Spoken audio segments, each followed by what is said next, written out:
Magandang hapon, ngayon po ay araw ng Sabado, October 28, 2023. Update po muli sa lagay ng panahon. Northeast monsoon o amihan ay nakakaapekto pa rin sa Luzon ayon sa Pag-asa. Samantala, patuloy pa rin po na minomonitor ang isang low pressure area na nasa labas ng ating Philippine Area of Responsibility sa may silangan ng Mindanao. Ayon sa Pag-asa, ang nasabing LPA, mababa naman ang tsansa na maging bagyo sa mga susunod na araw. Ngunit inaasahang papasok ito ng ating Philippine Area of Responsibility, posible po sa araw ng Lunes. At ngayon, nakakaapekto na po ang trafo extension nito sa ilang bahagi ng Visayas at Mindanao.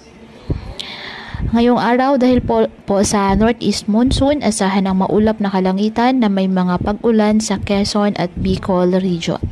Ang Metro Manila at nalalabing bahagi ng Luzon, bahagyang maulap hanggang sa maulap na kalangitan with isolated light rains dahil pa rin po sa Northeast Monsoon. At ang Visayas at Mindanao, bahagyang maulap hanggang sa maulap na kalangitan with isolated rain showers or thunderstorms dahil po sa trough ng low pressure area at localized thunderstorms.